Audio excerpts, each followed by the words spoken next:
Good evening, ladies and gentlemen, and welcome to the Lambs. My name is Peter Kingsley.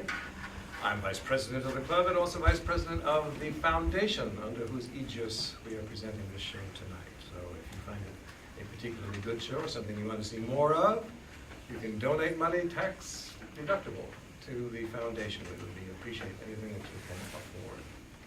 Tonight we are having Masters of Naturalism, Ibsen, Shaw, Chekhov, an illustrated lecture by me, Peter Kingsley, with Amanda Peterson, Annetta Burning, Rivers Duggan, Danilo Ottaviani, and Pepe Nufrio.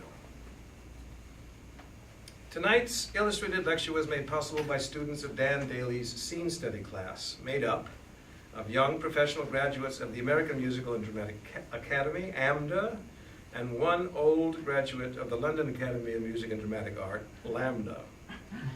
After introductory remarks, I will introduce 4 different scenes from this evening's playwrights, Ibsen, Shaw, and Chekhov, utilizing the talents of these young actors to illustrate the power and glory of some very brilliant playwriting.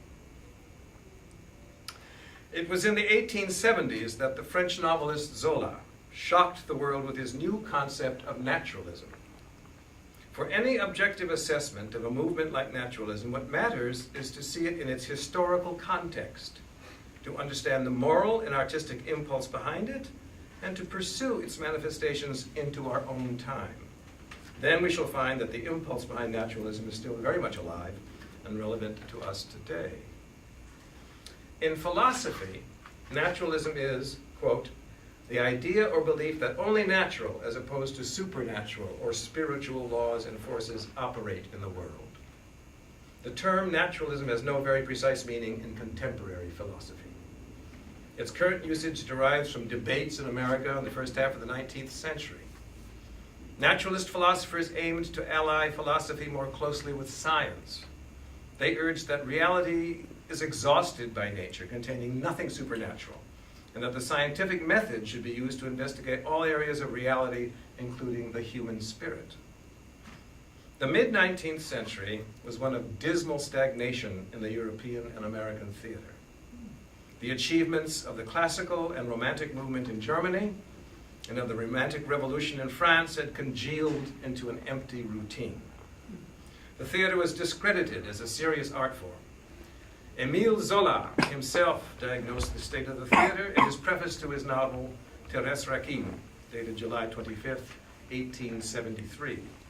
Quote, drama is dying of its extravagances, its lies, and its platitudes. The old iron of the Middle Ages, the secret doors, the poisoned wines, and all the rest today would only make one shrug one's shoulders. Melodrama, the bourgeois offspring of romantic drama, is even more dead. Its false sentiments, its complications of stolen children and recovered documents, its impudent grandiloquence have brought it at long last into total disrepute. The great works of the 1830s will remain as milestones of a struggle, as superb efforts that brought down the classical trappings. But now that all of this is overturned, the cloaks and the daggers have become unnecessary. The time has come to create works of truth. There must be no more schools, no more formulas, no more literary panjandrums of any kind. There is just life itself, an immense field where everybody can explore and create at his heart's content. The Romantic movement had overthrown the dominance of the rigid formula of French classical drama, but it had imposed its own narrow concept of subject matter, technique, and objective on all serious theater. Now, the naturalists called for a fresh start in complete freedom. Art, as philosophy, was making the transition from a closed to a totally open system. The naturalists were the first to formulate a new open view of aesthetics. The spirit of free inquiry, totally unprejudiced, unburdened by preconceived ideas, liberated immense energies. Chekhov wrote in 1887, quote, artistic literature is called so just because it depicts life as it really is. Its aim is truth, unconditional and honest. For a litterateur is not a confectioner, nor a dealer in cosmetics, not an entertainer. He is a man bound under compulsion by the realization of his duty and by his conscience, and no matter how painful it is to him, he is constrained to overcome his aversion and soil his imagination with the sordidness of life. He's just like an ordinary reporter. What would you say if a newspaper reporter, because of his fastidiousness or from a wish to give pleasure to his readers, were to describe only honest mayors, high-minded ladies, and virtuous railroad contractors? Yet in their demand for truth, the primacy of subject matter over form, the naturalists were never naive enough to believe in the possibility of a truly objective representation of nature. And Zola himself coined the famous slogan, "A work of art cannot be but a corner of nature seen through an individual artist's temperament." This recognition of the subjective nature of all perception marks the really decisive breach with any theory of art which believes in the possibility of embodying absolutes, eternal verities, in great enduring works. As such, the naturalists were the first conscious existentialists in the realm of aesthetics. There's no contradiction between the ruthless pursuit of truth, observed, scientifically tested, experimental truth on the one hand, and the continual awareness of a subjective point of view on the other. Hence, Strindberg's violent denunciation of the tyranny of women over men could be seen as equally valid as Shaw's passionate advocacy of the rights of women. Each one of these dramatists was ruthlessly truthful, precisely because he gave the fullest expression of nature seen through his own temperament and experience. Now, once this basic position of the naturalists had been reached, a new phase of art history had begun. New vistas quite naturally opened up on the bends of the road, and the wayfarer on it naturally entered a succession of new landscapes. Ibsen almost imperceptibly turned into a symbolist, Hauptmann into a neo-romantic. Strindberg gradually evolved from a ruthless naturalist into the first expressionist. And at the end of the cherry orchard, even Chekhov, the most rigorous naturalist, could not resist introducing that famous, mysterious, symbolic sound, like the breaking of a string. With the gradual implementation of the underlying theory of naturalism, with its rejection of intrigue and artificial shape, dramatists came closer to fulfilling Jean Julien's slogan that drama should become une tranche de vie, a slice of life. The coming of the Naturalist Revolution was inevitable. It was an expression of the zeitgeist. The rapid industrialization of Europe and North America, the growth of science, the impact of Darwinism, and the consequent collapse of old certainties and established faiths. What the early pioneers and theoreticians of naturalism achieved was no more than the systematization and clear programmatic expression of the spirit of their age. Nevertheless, the effect was overwhelming. A feeling of excitement, of liberation. And it was this excitement which released the most valuable element in the naturalist revolution. By opening up a vast new field of subject matter, by removing age-old inhibitions and taboos, by destroying time-honored rules and recipes for writing dialogue and structuring plot, naturalism opened the floodgates for a stream of new poetic possibilities in the theater. Whatever their ideas, their social purpose, their personal political commitments may have been, the three great naturalists we are examining tonight, Ibsen, Shaw, Chekhov, must ultimately be judged as great poets, poets of a new kind, for they discovered the magic that lies behind the seemingly commonplace surface of ordinary life, the tragic greatness of ordinary people, the poetry of silences and reticences, and the bitter ironies of unspoken thoughts. To have bridged the gulf between literature and theater, which had opened so disastrously in the middle of the 19th century. To have restored the dignity of the theater, not only as an art, but also as an instrument of serious thought and inquiry. And to have created a new kind of poetry. These are the true achievements of these early naturalists. The contemporary theater, to a very large extent, still draws its impetus and energy from their ideas, their courage, their liberating influence. The new approach to writing drama demanded and went hand in hand with a new approach to acting. The move from gaslight to electric light made possible a new style of acting, permitting silences and stillness to be a source of focus, not just a shadowy void easily overridden by action elsewhere. The old 18th and 19th century codes of hand and body gestures that aided communication in poor light and created a highly operatic style of self-presentation in poor light were dropped in favor of a more restrained and naturalistic style of self-presentation by the actors. Also, of great interest to me personally as an actor, there developed a new psychological aspect to performance, which stressed being the character rather than presenting the character. These new approaches to acting in some form are with us even today. Witness Marlon Brando and The Method. Master Builder. Our first scene this evening is from Henrik Ibsen's Master Builder, or Begmester Solnes in the original Norwegian. First published in December of 1892, it forms the first of a quartet of his last plays. Polemics are entirely absent from Master Builder, as the moral scales of this play are so evenly balanced that no solution is presented to the dilemma it examines. Namely, to what extent can we let our past determine our future? To what extent can we escape it? For we were left only with the implication that we must always be prepared to answer for its crimes. All Ibsen's plays take place over 1 or 2 days, but Ibsen's stories always start years before the curtain rises.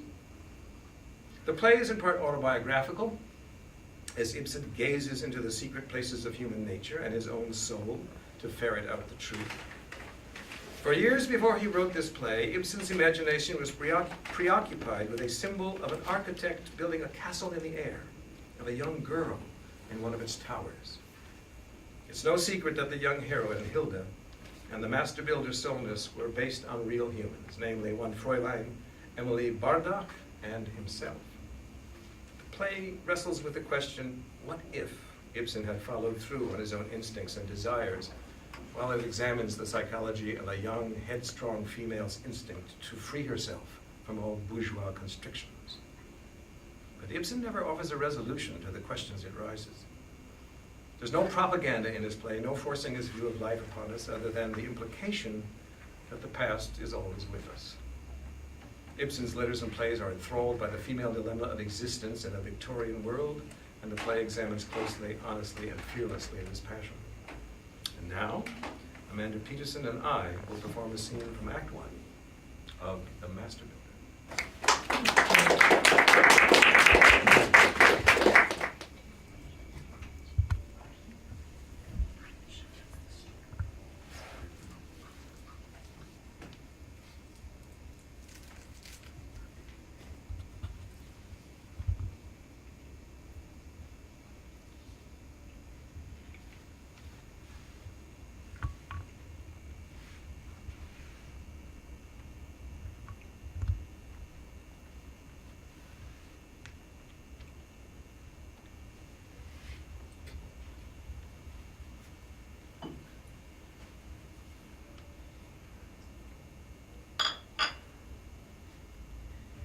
Mr. Solness, Well, have you a very bad memory? bad memory. Oh, not that I'm aware of. Then you have nothing to say to me about what happens up there. Up in Lysanger. Well, nothing much to talk about, it seems to me. How could you sit there and say such things? Well, you talk to me about it.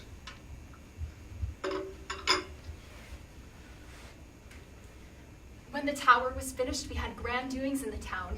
Oh, yes. I shall not forget that day. Will you not? That comes well from you. Comes well. There was music in the church towers and many, many hundreds of people. We schoolgirls were dressed all in white and we all carried flags. Oh, yes, those flags. I tell you, I can remember them. And then you climbed right up the scaffolding, right to the very top. And you had a great wreath with you. And you hung that wreath right away, right up on the weather vane. I always used to do that in those days. It's an old custom. Oh, it was so wonderfully thrilling to stand below and look up to you. Fancy if you should fall over. He, the master builder himself.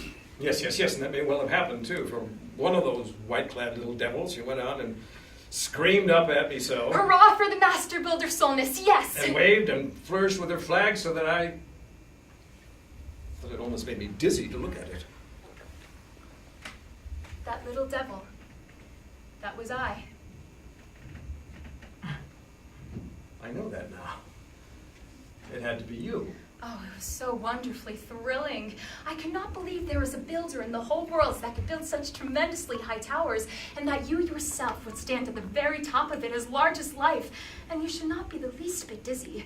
It was that, above everything, that made one dizzy to think of. Now, can you be so sure that I was not? Oh, no, indeed, I knew that instinctively. For if you had been, you could never have stood up there and sung. Sung? Did I sing? Oh, I should think you did. I've never sung a note in my life. You sang then. It sounded like harps in the air. This is all very strange. All of this. But it was then that the real thing happened. The real thing? Oh, surely I do not need to remind you of that. Yes, to help me a bit. Do you remember that great dinner that was given to you in your honor at the club? Yes, quite right.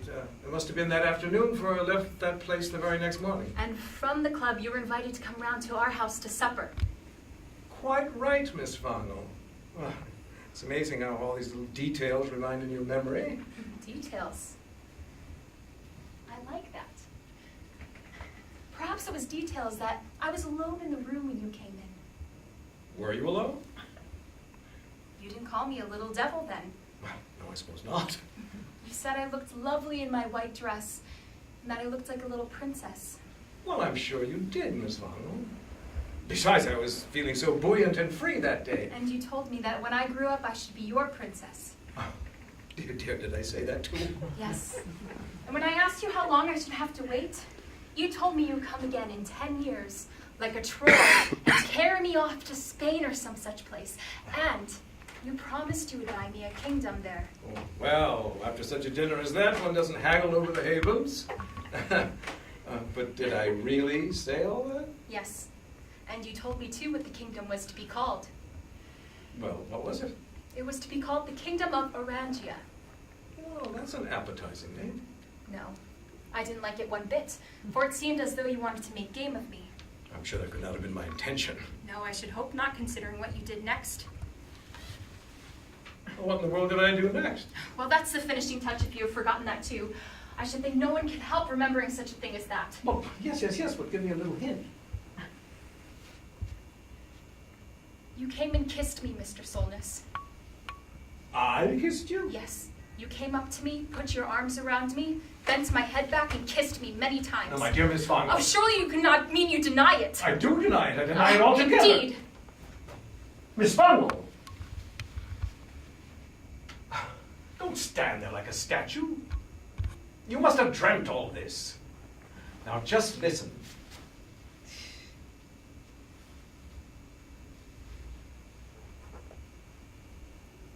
There is something underneath all this, to be sure. I must have thought all this, must have wished for it, willed it, longed for it to happen. Surely that could explain. Oh, very well, just take it all. Then I did do it, I suppose. Then you admit it, then? Oh, yes, whatever you like. You put your arms around me, Oh, yes. bent my head back, Way back. and kissed me Yes, I did. many times? As many as you like. Well, you see, I got it out of you at last. Just imagine me forgetting such a thing as that. Oh, I suppose you've kissed many in your time? No, you mustn't think that, Miss Farnell. Miss Farnell, Yes. how did it happen now? What became of all this between us two? Well, nothing more came of it. You know that quite well, for the rest of the guests came in, and then... The rest of the guests. Well, fancy my forgetting a thing like that, too. You haven't really forgotten anything. You've just been a bit ashamed of it all. I'm sure one cannot forget such a thing as that. Oh, one would suppose not. Perhaps you have forgotten what day it was. What day it was? On what day did you hang the wreath on the tower? Well, Well, I can't remember the precise day. I just know that it was 10 years ago, sometime in the autumn. yes. It was 10 years ago, on the 19th of September. Oh, well, that sounds about right. Fancy you remembering that, too. But, yes, wait a moment. It's the 19th of September today. Yes. And the 10 years are gone, and you didn't come as you had promised me. Promised you. Threatened, I suppose you mean. I don't see any sort of threat in that. Well, or just making some sort of joke. Is that all you wanted? To make fun of me? Or to have a joke with you. To swear to God, I don't remember exactly, but it must have been something like that, for you were but a child then. Oh, perhaps I wasn't just such a child then either. Not such a mere chit as you imagine. Did you really and seriously expect me to return? Yes, indeed, I did expect that of you. To come to your home and take you away with me? Just like a troll, yes. And make you a princess? That's what you promised. And give you a kingdom as well? Why not? I mean, it not need to be an actual everyday sort of kingdom. But something just as good. At least that good. I thought if you could build such tremendously high towers, you could surely manage to raise a kingdom in some sort of way or another as well. Yeah, I really can't quite make you out, Miss Lana. Can you not? To me, it seems all so simple. Now, I mean, I don't know whether you believe everything you say, or you're just having a little fun. Making fun of you, perhaps? I too? Yes, you making fun of both of us. Is it long since you found out I was married? I've known all along now. Why do you ask me that? Well, just occurred to me. What do you want here? I want my kingdom. The time is up. Oh, what a girl you are! Out with my kingdom, Mr. Solness. My kingdom on the table. Seriously, what do you want here? What do you want to do? Well, first of all, I want to go around and see all of the buildings you have built. Well, that'll give you a bit of exercise. Yes, I'm sure you have built a tremendous lot. Indeed I have, especially in later years. Many church towers among the rest. No, no more church towers, nor churches either. What do you build then? Homes for human beings. Well, couldn't you build a little bit of a church tower over the homes as well? What made you say that? I mean, something that points up to the free air with the vane at a dizzy height. It's strange you should say that. But that is just what I most long to do. Why don't you do it then? The public will not have it. Fancy they're not wanting it. But I am building a home for myself, For yourself. and on that there is a tower. A high tower? Yes, Very high? too high, the people will say. Too high for a dwelling place. Well, I'll go out first thing tomorrow morning to look at it. Miss Marble, Yes. what is your name? I mean, what is your Christian name? Why, Hilda, of course. Hilda, indeed. Don't you remember? You called me Hilda yourself that day when you misbehaved. Oh, did I indeed? Yes, but then you said little Hilda, and I didn't like that. Oh, you didn't like that, Miss No, Hilda. not as a time as that, but Princess Hilda. Yeah, that sounds very well, I think. Ah, yes, very well indeed. Princess Hilda of what was the name of the kingdom to be called? I don't want anything to do with your stupid kingdom. I have my heart set on quite a different one. Isn't it strange? The more I think about it now, the more it seems to be that I've been going about all my life torturing myself With what? with the desire to capture something, some event which I cannot recall, and I haven't the slightest notion what it is. Well, you should have tied a knot in your pocket handkerchief, Mr. Solness. In that case, I should only have to rack my brains to discover what the knot could mean. I suppose there are trolls of that kind in the world, too. What a good thing it is that you've come to me now, Is it a good thing? for I've been so lonely here. I've gazed about me with such pain. I must tell you, I've become afraid of the younger generation. Is the younger generation really something to be afraid of? Indeed it is, and that is why I've barred and locked the door. For one day they will hammer upon it and break in upon me. Well, I say you ought to open the door for the younger generation. Open the door? Yes, let them come into you on friendly terms. No, as it no, were. no, no, no, no, no. For the younger generation it means retribution. For they come under a new banner, as it were. A new banner. Can I be of any use to you, Mr. Solness? Yes, indeed you can. For you too come under a new banner, it seems to me. You, marshaled against youth. Miss Bangle here still? Scene.